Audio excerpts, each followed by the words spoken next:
அன்பின் பிதாவே, இந்த காலை வேலைக்காக உமக்கு நன்றி செலுத்துகிறோம். உடைய சமூகத்துல கூடி வர கர்த்தர் கொடுத்த கிருபைக்காக உமக்கு நன்றி செலுத்துகிறோம். ஆண்டவரே, ஆவிக்கேற்றபடி நடந்து கொள்ளுங்கள், அப்பொழுது மாம்ச இச்சையை நிறைவேற்றாதிருப்பீர்கள் என்று சொன்னீர். ஆண்டவரே, பரிசுத்த ஆவியானவர் எங்கள் ஒவ்வொருவரையும் ஆட்கொண்டு வழி நடத்தும்படியாய் உம்முடைய வல்லமையான கரத்துல ஒப்பு கொடுக்கிறோம். இந்த நாளின் வேத தியானத்தை எங்களுக்கு ஆசீர்வதித்து தாங்க. நேசிக்கிற இயேசு கிறிஸ்துவின் இனிய நாமத்தில் கேட்கிறோம் பிதாவே, ஆமென். 2 ராஜாக்கள் 5வது அதிகாரம் 15வது வசனம். அப்பொழுது அவன் தன் கூட்டத்தோடெல்லாம் தேவனுடைய மனுஷனிடத்தில் திரும்பி வந்து அவனுக்கு முன்பாக நின்று. இப்ப நாகமான் சுகமாக்கப்பட்டவனா எலிசாவின் இடத்துல திரும்பி வந்து யோர்தான்ல போய் 7 தடவை முங்கி எழுந்த பின்பு நல்ல சரீர சுகம் அடைஞ்சிருச்சு. கர்த்தருடைய வார்த்தைக்கு கீழ்ப்படிந்த போது அற்புத சுகத்தை பெற்றுக்கொண்டான். இப்ப எலிசாக்கு முன்னாடி நின்னு, இதோ இஸ்ரவேலில் இருக்கிற தேவனை தவிர பூமி எங்கும் வேறே தேவன் இல்லை என்பதை அறிந்து. அவன் எலிசாதான் சுகமாக்குனாருன்னு சொல்லல, இஸ்ரவேலின் தேவனை மகிமைப்படுத்துகிறான். அவர் தான் எனக்கு சுகத்தை, அவரை தவிர வேற தேவன் இல்லை என்று அறிந்தேன். கர்த்தரை அறிந்து கொண்டான். அந்த சுகத்தை பெற்றுக்கொள்ளும் போது கர்த்தரால் தான் தனக்கு சுகம் கிடைச்சது அப்படின்றத உணர்ந்து கொண்டான். இப்பொழுதும் உமது அடியேன் கையில் ஒரு காணிக்கை வாங்கி கொள்ள வேண்டும் என்றான். சுகம் கிடைச்ச உடனே நன்றி தெரிவிக்கிற விதமா காணிக்கையை கொண்டு வந்து கொடுக்கிறேன்னு சொல்றான். இதே 5வது அதிகாரத்துல 5வது வசனத்துல 10 தாலந்து வெள்ளி, 6000 சேக்கல் நிறை பொண்ணு, 10 மாற்று வஸ்திரங்கள் இதெல்லாத்தையும் எடுத்து கொண்டு வந்தான் அப்படின்னு சொல்லிட்டு அங்க நம்ம வாசிக்கிறோம். இப்ப அத காணிக்கையா வாங்கிக்க வேண்டும் அப்படின்னு கேட்கிறோம். அதற்கு அவன், நான் வாங்குகிறதில்லை என்று கர்த்தருக்கு முன்பாக அவருடைய ஜீவனை கொண்டு சொல்லுகிறேன் என்றான். எலிசா நான் இத வாங்க மாட்டேன் அப்படின்னு சொல்லிட்டு சொல்றாரு. வாங்க வேண்டும் என்று அவன் வருந்தினாலும் தட்டுதல் பண்ணி விட்டான். வேண்டாம் அப்படின்னு சொல்லிட்டு சொல்லிட்டான். 1 தீமோத்தேயு 5வது அதிகாரத்துல 6ல இருந்து 10 வரைக்கும் உள்ள வசனங்கள்ல பண ஆசை எல்லா தீமைக்கும் வேறாகிறது அப்படின்னு சொல்லிட்டு சொல்லப்பட்டிருக்கு. அந்த ஆசை இருந்துச்சுன்னா அது அழிவுக்கு நேரா கொண்டு போய் நம்மளை சேர்த்துறோம் அப்படின்னு சொல்லியிருக்காங்க. இங்க எலிசா ஒரு நல்ல எடுத்துக்காட்டு. பணத்தை நான் வாங்க மாட்டேன், உங்ககிட்ட இருந்து காணிக்கையே நான் வாங்க மாட்டேன் அப்படின்னு சொல்லிட்டு தட்டுதல் பண்ணினான். அப்பொழுது நாகமான், ஆனாலும் 2 கோவேறு கழுதைகள் சுமக்கத்தக்க 2 பொதி மண் உமது அடியேனுக்கு கட்டளையிட வேண்டும். உமது அடியேன் இனி கர்த்தருக்கே அல்லாமல் அந்நிய தேவர்களுக்கு சர்வாங்க தகன பலியையும் செலுத்துவதில்லை. ஒரு நல்ல தீர்மானம் எடுக்கிறான் நாகமான்.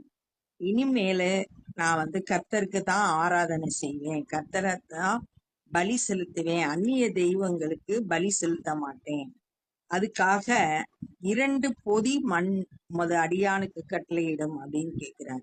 யாத்ராகமம் 20வது அதிகாரம் 24வது வசனத்துல மண்ணினால பலிபீடம் கட்டணும் அப்படின்னு ஆண்டவர் இஸ்ரவேல் மக்களுக்கு நியாய பிரமாணத்துல சொல்லி இருக்கிறத அங்க பாக்குறோம்.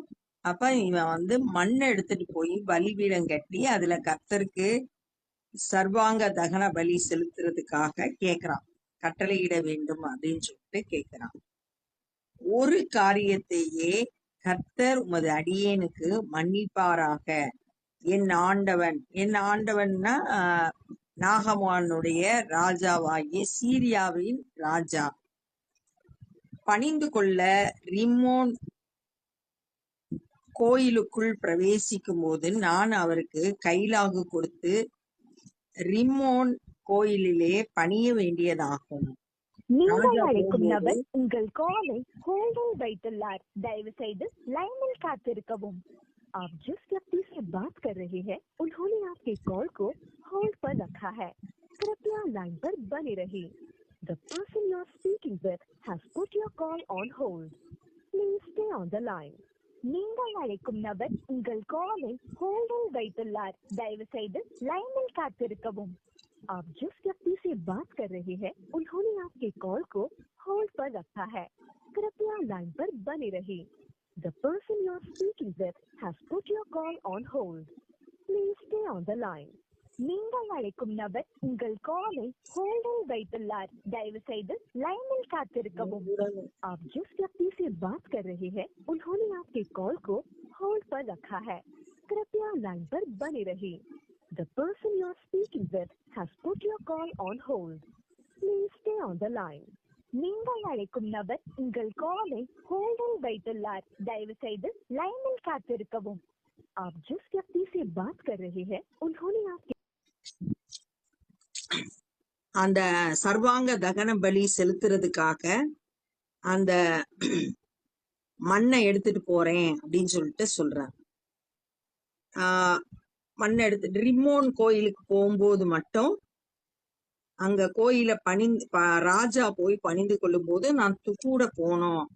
அந்த நேரத்துல பணிந்து கொள்ள வேண்டிய காரியத்தை மட்டும் அடியானுக்கு மன்னிப்பாராக கர்த்தர் அப்படின்னு சொல்லிட்டு தன்னுடைய நிலைமைய தனக்கு உதவி செய்யணும் அப்படின்னு சொல்லிட்டு சொல்றான்.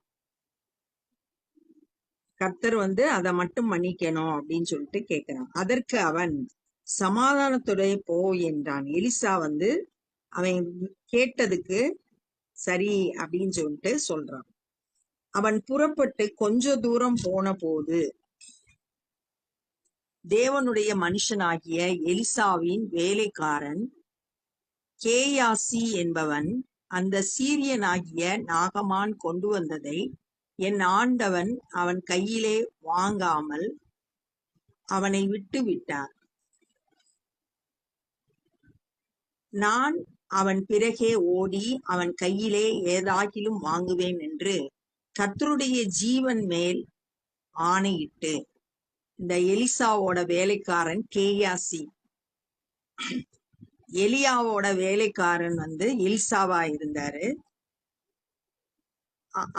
எலிசா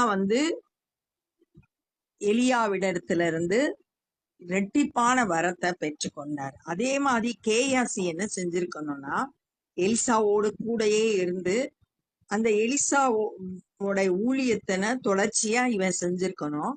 ஆனா இவன் என்ன செய்யறான்னா, நாகமான் கொண்டு வந்தத என்னோட ஆண்டவனான எலிசா வாங்காம விட்டுட்டான், நான் அவங்க பின்னாடி போய் அதை ஏதாச்சும் வாங்குவேன் அப்படின்னு சொல்லிட்டு நாகமானை பின்தொடர்ந்தான். இவனோட பண ஆசை போய் வாங்கிடணும் அப்படின்னு சொல்லிட்டு பின்தொடர்ந்து போறான் நாகமான.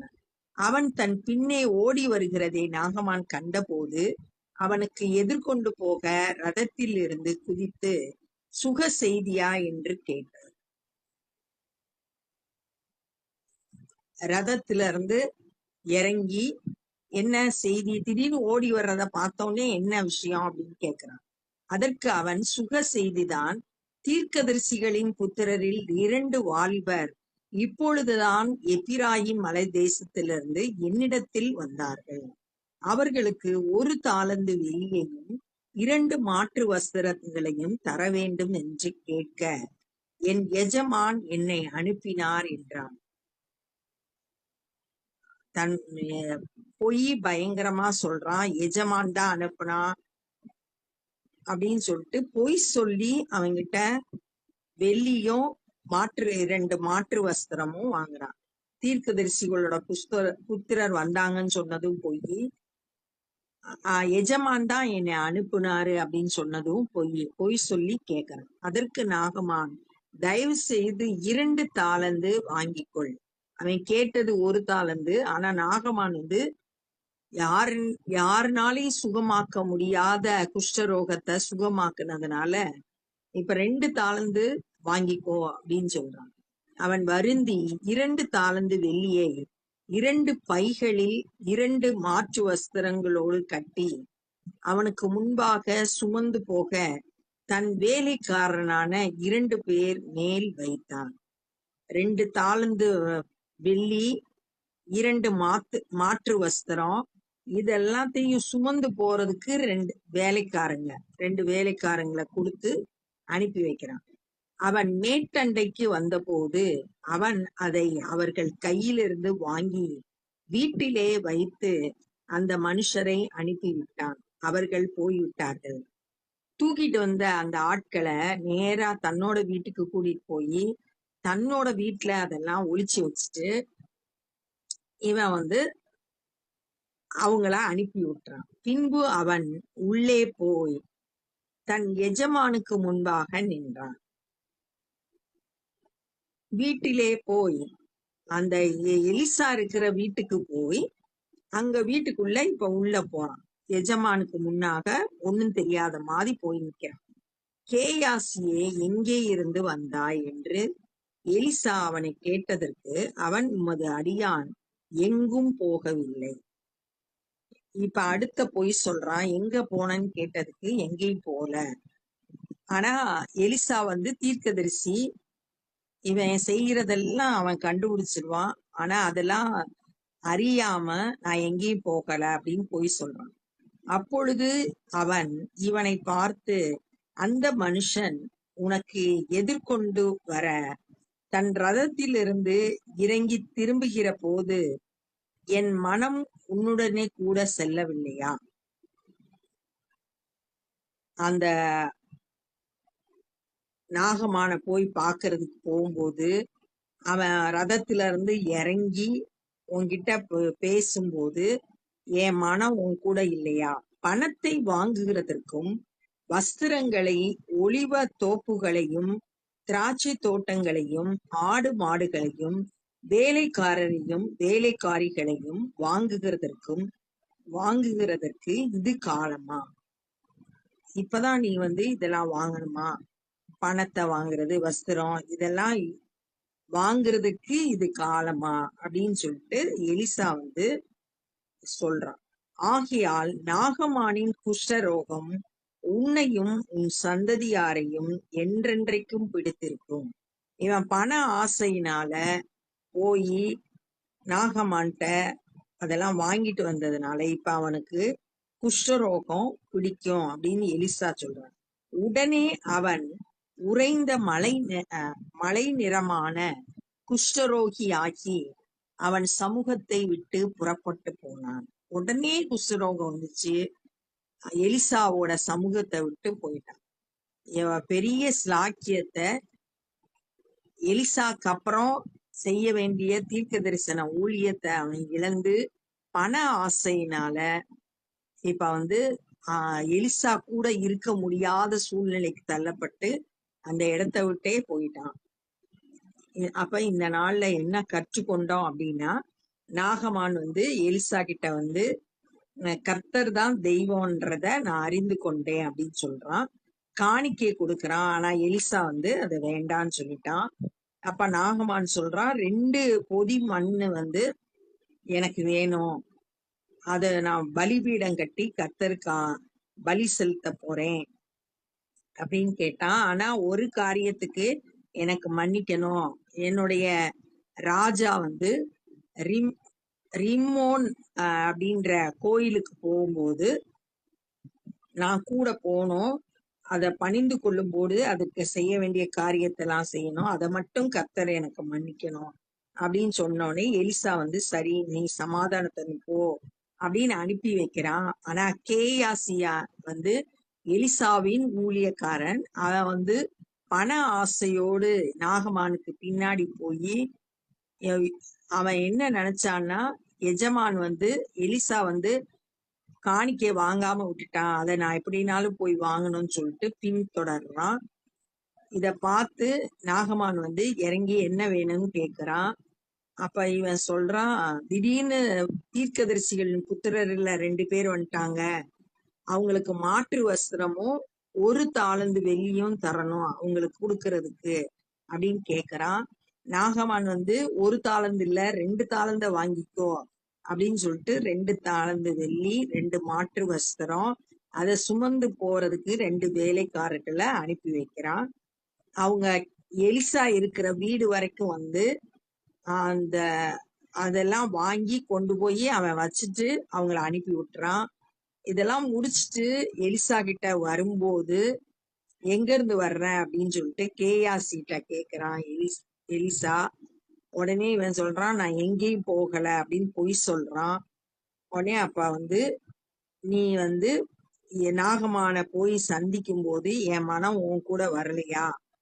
இதுவா பணம், வஸ்திரம், ஒலிவத்தோப்பு, திராட்சை செடி, ஆடு மாடு, வேலைக்காரர் வேலைக்காரிகள்லாம் வாங்குறதுக்கு இதுவா காலம் அப்படின்னு கேள்வியை கேட்டுட்டு, நீ இப்படி செய்ததுனால குஷ்டரோகம் உன்னை பிடிக்கும், உன்னையும் உன் சந்ததியும் பிடிக்கும் அப்படின்னு சொல்லிட்டு எலிசா சொல்றாரு. இவன் பண ஆசையினால தன்னுடைய ஊழியத்தை இழந்து போயிட்டான். எலிசாவோட சமூகத்துல இருந்து விலகி போயிட்டான். அவனுக்கு குஷ்டரோகம் வந்தது அப்படின்றத தியானிச்சோம். நம்மளும் கூட கர்த்தருடைய சித்தம் செய்யறவங்களா இருக்கணும். பண ஆசை இல்லாதவங்களா இருக்கணும். ஆண்டவர் நம்மள என்ன நோக்கத்தோடு தெரிந்தெடுத்தார்ன்றத அறிந்து அதற்கேற்ற வண்ணமாய் செயல்படணும் அப்படின்றத இந்த நாள்ல கற்றுக்கொண்டோம்.